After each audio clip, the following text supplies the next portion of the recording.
नमस्कार दोस्तों, स्वागत है आपका सम्राट अवेयरनेस चैनल में।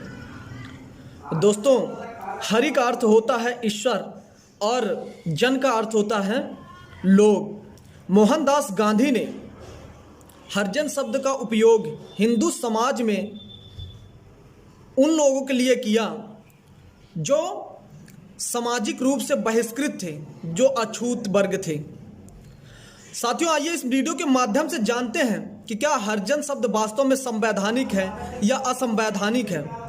इसको बाबा साहब डॉक्टर अंबेडकर ने संविधान में शामिल किया या नहीं किया, यह शब्द सम्मानजनक है या अपमानजनक है, वीडियो के माध्यम से जानते हैं। हरिजन शब्द का उपयोग ऊंची जाति के द्वारा निचले कास्ट को, नीची जाति को जो छुआछूत और भेदभाव से ग्रसित थी उनके लिए किया जाता था। इनके साथ भेदभाव समाप्त करने के लिए गांधी ने ये नाम दिया। हरिजन नाम का एक समाचार पत्र भी निकाला जिसमें एक सामाजिक बुराई के लिए नियमित लेख लिखते थे, लेकिन अब हरिजन शब्द को प्रतिबंधित कर दिया गया है। बाबा साहब डॉक्टर अंबेडकर ने पूरे संविधान में हरिजन लिखने की बजाय अनुसूचित जाति लिखा।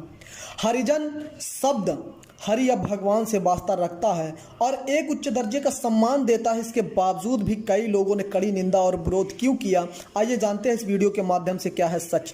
पहले हमें यह जानना होगा कि यह शब्द आया कहां से।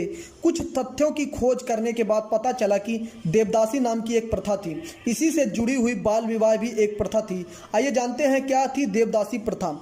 जब पति और पत्नी पुत्र रत्न की प्राप्ति के लिए भगवान से मंदिर में दान मांगने जाते थे, क्योंकि लड़कियों को महत्व नहीं देते थे लोग, इसी वजह से केवल पुत्र रत्न की प्राप्ति के लिए भगवान से प्रार्थना किया जाता था।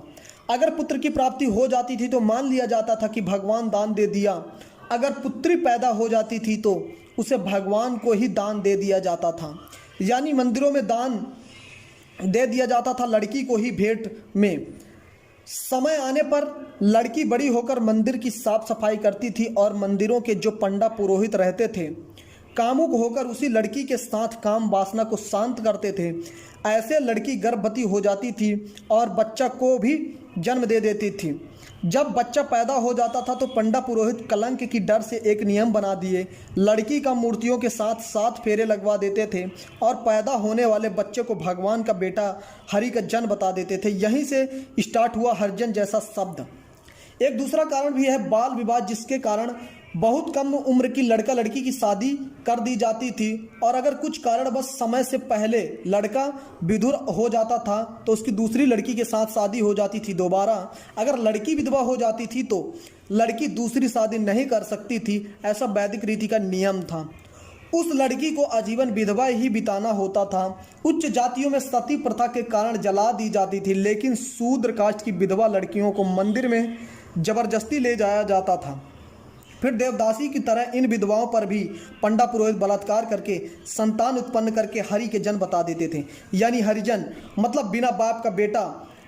अगर इसको अंग्रेजी में कहें तो बास्टर्ड। दोस्तों, भगवान से जुड़ा हर शब्द जरूरी नहीं है कि सम्मानजनक ही हो। हरिजन की तरह दूसरा शब्द भी है हरिजाई उर्फ हरजाई। अगर आप सुने होंगे तो इस शब्द का उपयोग उस औरत के लिए किया जाता है जिसका न्याय चरित्र अच्छा नहीं होता है, उसे बोलते हैं। उसी तरह हरिजन भी है। अगर अच्छा होता तो उच्च वर्ग के लोग कभी शूद्र वर्ग के लोगों को नहीं बोलते, बल्कि वो खुद ही अपने आप को पहले सम्मानित करते उस शब्द से। दोनों शब्द काफ़ी अपमानजनक है। आइए जानते हैं कि लोगों ने किया विरोध और कैसे है असंवैधानिक ये शब्द। सबसे पहले बाबा साहब डॉक्टर अंबेडकर ने गांधी के दिए गए हरिजन शब्द की कड़ी निंदा की। उन्होंने कहा कि अगर हम हरि के जन हैं तो गांधी किसके जन हैं। इसी कारण बस बाबा साहब ने पूरे संविधान में हरिजन जैसे शब्द का इस्तेमाल नहीं किया, इसीलिए यह शब्द असंवैधानिक है। हरिजन की जगह अनुसूचित जाति लिखा गया। यह केवल गांधी की अपग्रेड योर कास्ट की राजनीति थी, यानी कि आप अपने जाति से ऊपर उठ के सम्मान प्राप्त करिए। आपको चमार कोल बसोर डोमार में सम्मान नहीं मिलता है तो आप अपने आप को हरिजन लिखिए। उसी सम्मान के चक्कर में ओबीसी के कई लोगों ने अपने आप को ठाकुर मानने लगे थे। उसी टाइम की अपग्रेड योर कास्ट की ही राजनीति थी, लेकिन इस बात को तोड़ते हुए बाबा साहब डॉक्टर अंबेडकर ने कहा डिग्रेड योर कास्ट, यानी कास्ट सिस्टम को ख़त्म करिए, जाति सिस्टम को ख़त्म करिए और हरिजन के शब्द के प्रयोग पर हो सकती है जेल। जी हाँ दोस्तों, हरिजन शब्द के प्रयोग पर संशोधित अनुसूचित जाति जनजाति अत्याचार व अधिनियम भारत के दंड संहिता में दर्ज हो सकता है केस व जाना पड़ सकता है जेल। हरिजन शब्द का प्रयोग करने वाले लोग सरकारी कामकाज में इस्तेमाल करने पर कराएंगे आपराधिक case. National alliance for Dalit human rights के संयोजक एवं दलित राइट्स एक्टिविस्ट रजत कंसन ने बताया कि इस शब्द का विरोध बहुत पहले से हो रहा है तथा इस शब्द पर आज़ादी के पहले से ही रोक लगाने का प्रयास किया जा रहा है। एडवोकेट कंसन ने बताया कि भारत के राष्ट्रपति ने भारत सरकार के सामाजिक न्याय अधिकारिता मंत्रालय के पत्र दिनांक 22/11/2012 व क्रमांक 1702064210 SCT-RLCE के मार्फत सभी राज्यों के केंद्र शासित प्रदेशों के मुख्य सचिवों को सर्कुलर जारी कर हरिजन शब्द के सरकारी कर्मकाज पर तुरंत रोक लगाने आदेश दिए। इसी के साथ सन 2008 में केरल सरकार भी हरिजन शब्द के इस्तेमाल पर रोक लगा चुकी है। एडवोकेट कंसन ने बताया कि इस बात पर सुप्रीम कोर्ट पर मोहर भी लग गई है।